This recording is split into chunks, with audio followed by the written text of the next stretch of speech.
I'm going to give you the order of events that I think happened, and then go back and kind of review each of them just a little bit to try to put it into perspective of what happened to cause the flood. Noah and the animals went safely onto the ark. God shut the door, sealed them in. I think a 300 below zero Fahrenheit ice meteor came flying through the solar system and began to break apart.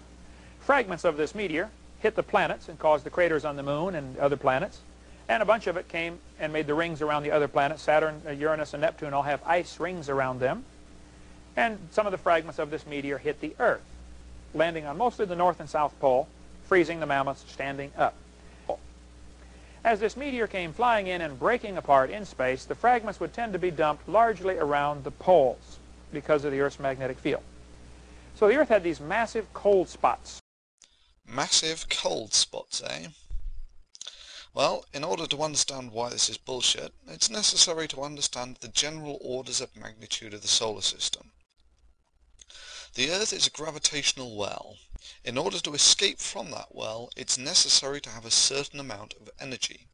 This is usually expressed as an escape velocity, the speed at which you need to throw an unpowered object for it to escape from the gravitational well of the Earth. For the Earth, this is about 10 kilometers per second. This is also the velocity that an object falling from infinity to the Earth's surface will gain. So if an object falls from infinity to the Earth's surface, it'll hit it at about 10 kilometers per second. However, the Earth is only a bit player in the gravitational profile of the solar system. Shown in black is the potential felt by a unit mass in the solar system, while in red is shown how much of this potential is due to the Sun. If we zoom out, we find that it takes much more energy to escape from the Sun than from the Earth. Similarly, an object falling into the solar system, such as the comet the Creationist mentions, will gain a lot of energy. As it turns out, an object falling into the Sun's gravitational well will be travelling at about 30 kilometers per second by the time it reaches the Earth, which is also about the orbital velocity of the Earth. So let's take a unit mass and collide it with the Earth at cometary speed. It turns out that enough energy is released to raise the heat of that unit mass by 10,000 degrees Celsius. Now when you're talking about raising the temperature of an object by 10,000 degrees Celsius, it really doesn't matter if you start from absolute zero, that's about 300 degrees below freezing, or if you're working in Celsius or Fahrenheit. The one thing that's absolutely certain is such an impact wouldn't freeze the mammoths where they stood, it would vaporize them. Now let's assess the amount of energy that would be released by such an impact.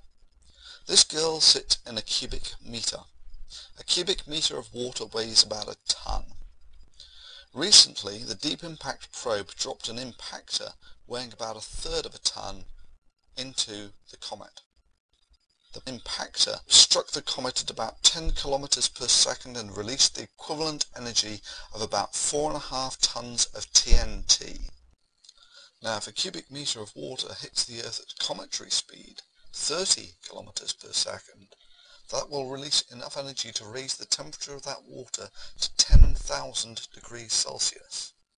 That's an equivalent release of energy to 100 tons of TNT. To be dumped largely around the poles because of the Earth's magnetic field. So the Earth had these massive cold spots. We've already shown that the massive cold spots would be about 10,000 degrees Celsius. But let's now say the comet size here was a mere 200 by 200 by 200 kilometers, much smaller than that shown in our creationist animation. How much energy would such an impact release? Well, it's difficult to convey such numbers in a meaningful fashion. This is about a 4 megaton thermonuclear device.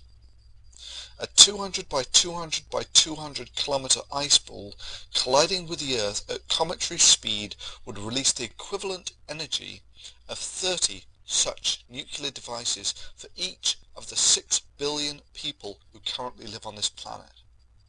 It doesn't make any difference if the comet arrives in one piece or as fragments. It will still deliver exactly the same amount of energy.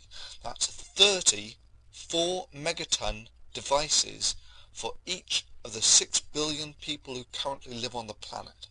If Noah really was on that ark, water would have been the least of his problems.